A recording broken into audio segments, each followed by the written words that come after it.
Good afternoon. Thank you for joining us today. I'm Charlotte Farmer, single member District 6 councilperson and currently Mayor Pro Tem of San Angelo. And we're here today to talk informally with some leaders of our community, some very interested parties in our community about water. We hope that the informal discussion will help you somewhat or maybe trigger some questions or answer some questions that you may have. I'm joined today by Don Vardeman. Don, how do you feel? Great. I think it's awesome that we can discuss this. I am Don Vardeman. I'm newly elected to Single Member District 4. To me, one of the main reasons that I ran is so that I could get involved with the water situation in San Angelo. And as I campaigned, I always brought that to the forefront as far as the number one thing that I think we need to discuss. I am concerned as a new council member about some of the things that have happened in the past, monetarily, as well as just some information about the sources of water and what we're going to be able to do as a city.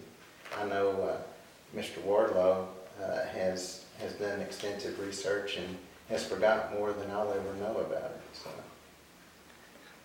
My name is H.R. Wardlaw. I'm a lifelong resident of the city of San Angelo, and I'd like to talk a little bit about water with respect to the Hickory pipeline and the Hickory well field. I think it's important for the public to know that there are several limitations on producing Hickory water that everyone must keep in the back of their mind. The first one is there's a district court judgment dated 1977 limiting the amount of water that the city of San Angelo can produce from the Hickory well field on an annual basis. I just happen to have a little exhibit here showing that. And from 1996 to 2006, the city was entitled to take 1,500 acre-feet of water per annum. 2006 to 2021, which is the period we're in right now, 2,750 acre-feet of water per annum. And then 2021 to 2026, 5,000 acre-feet of water per annum.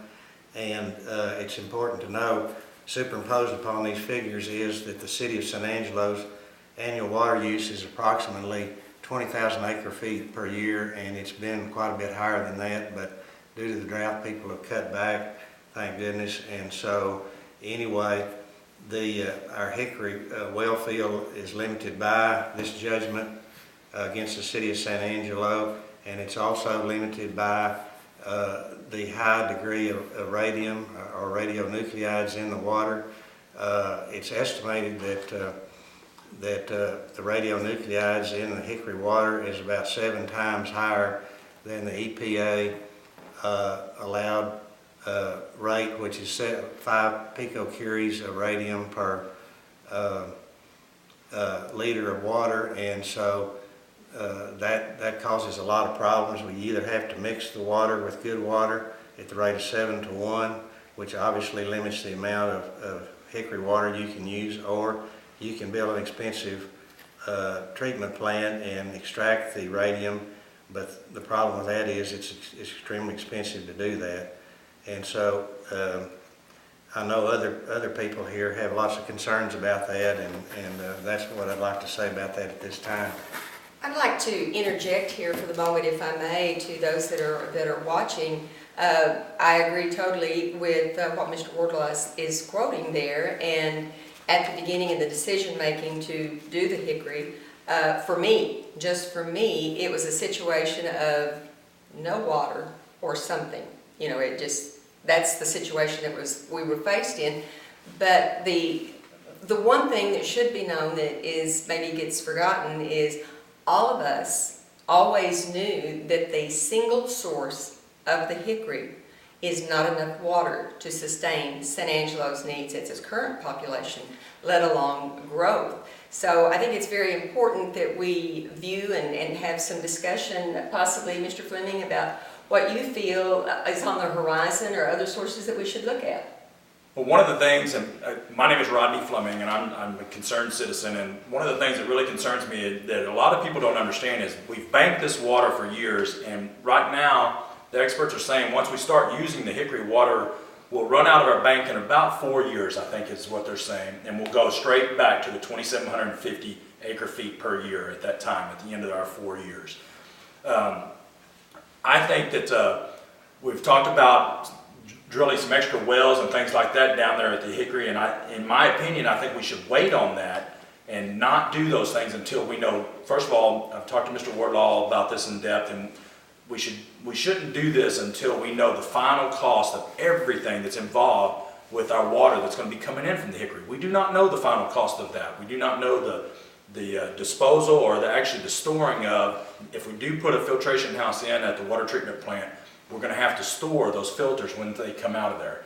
We're going to have to know how much it costs to store them. They have to be stored indefinitely because they are radioactive material. And it's going to be expensive, I believe, and from what I'm being told. And so it could really make the cost of our water very, very high. So that's when it comes back to the 7-in-1 blend that Winkie talked about. We may be stuck with doing the 7-in-1 blend, but what makes it hard when we only have a 17-month supply of water and you're doing a 7-to-1 blend, we're not going to get much water out of the Hickory before we're stopped using that. So I think that we need to work on some short-term. I know Charlotte, at the situation that the city council was put in at the time when they had to vote on this, they had to do this because in 2011 is one of the worst droughts that we've ever seen in this century. And we had to have water, it had to be done. Now what I'd like us to see moving forward is that there's a little project that they're working on a feasibility study on right now that's called the Red Arroyo project. Yes, the Red Arroyo, and I don't know who gave birth to the idea, but I kind of like it. It's the water runoff from rain and storing that water. This came about, if all of y'all remember, the 9-10-inch rainfall between here and Sterling City that we got back in September, I believe it was, September of 2012. The runoff and the measurements of that water down through the Red Arroyo that floated all the way downstream past Austin was a tremendous amount of water. And having a possibility of reusing that water and treating it is real, and we hope to have the feasibility studies on this water next week, and hopefully it'll be good and we can proceed. That is a short-term answer to capture what runoff we have when we get it, but it by no means is a long-term positive forever source. Yes, we would keep it long-term, but we need to, in my opinion, continue the search for groundwater, not just surface water. Some of the experts, I'm sorry, Tom. No. Some of the experts have also, that I've talked with, said that it is possible that we could get from that groundwater as much water as what we're going to get from the Hickory, that while we're using the bank right now, if we had 3 good rains a year. So this could be something that's very viable because the water is good, clean water. It's basically going to be free. What's going to cost us is putting in the reservoir down there by the water treatment plant. And I hear numbers probably from $3 to $5 million because it is mostly going to be dirt work that'll have to be done on that. I think you said groundwater, but you meant I'm sorry. Red Arroyo. The surface Sure. water. Yeah. Surface water. Well, and I think that we can take monies that we would expend to drill more wells and take those monies into the reservoir, and so that we're not going to be out a whole lot of more money than what we already have to begin with. That's a good point, Don, and it could be, in theory, it probably could be done faster than even completing a treatment plant on the Hickory. And the UCRA studies for the last 3 years show that we could get possibly twice as much water as we can get out of the Hickory long term, and at a mere fraction of the cost. And so the hang up right now, as I understand it, and I don't have all the facts, but the hang up is that we have to move our water rights that we've got upstream, downstream to where this off-channel reservoir would be, and we have to get the TCEQ's permission to do that, and hopefully we can get that permission and then dig our off-channel reservoir, and then we'll just be ready for the rain. I wanted to, I'm not picking on you, don't mean to correct you, but to my understanding, the location of where a holding pond should be, it has not been set. No, I'm Okay, not saying all it's set, but that's where I think, That's that's where my you think, opinion, okay. that I think that it should be set down there close to the water treatment plant in that land that's right, it's not far away from there. That, of course, depends on the feasibility study that we And don't cost. have yet, and the cost as to how it can be routed to the treatment plant. Winkie, I'm not an expert on water, and I have to depend on a lot of other opinions. The viability of the Arroyo is very appeasing and attractive to me, but I'm still wanting that ground source, that 50 to 100 year source of water that possibly some way could be piped to San Angelo. Can you? Yes, I think you're exactly correct on that, and I'm glad you're shooting for a high goal there. This groundwater resource may be available, and it's the VV Water Company who has gone down to Valverde County and has leased up a whole bunch of acreage similar to what we have in the Hickory, but it's much better water without any radionucleoides, and they say that it could produce up to 150,000 acre-feet of water a year, which would be would serve our needs for the next 50 to 100 years, I'm convinced.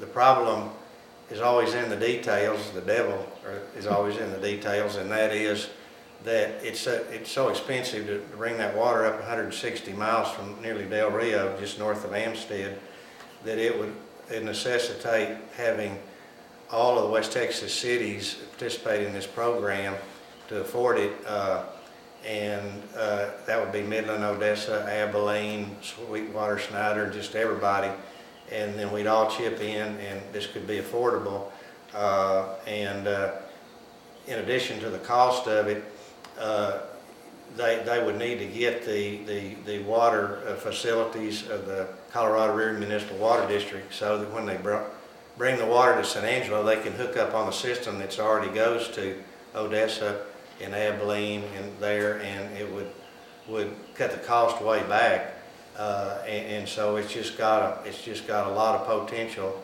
Now, And, one thing though, that they were talking about those experts, weren't they saying that they were going to front the cost on that? Yes, that's another important point. Yes.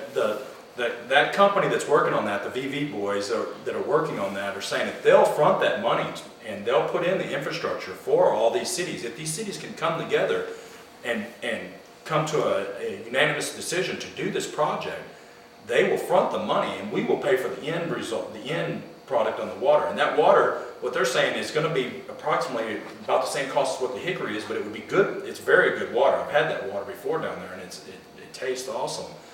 But they're saying that they would front that money, and that would save us. We're not talking about doing another bond election for another $120 million or $200 million or something like that. We're talking about basically getting us to agree to do this project and no upfront cost, and just going in and saying that we will take this much water Obligate ourselves to a certain amount of water per annum, and then we don't have to pay for any of it, and that's almost like dying and going to heaven, not to have to finance something, because we borrowed a lot of money on the Hickory.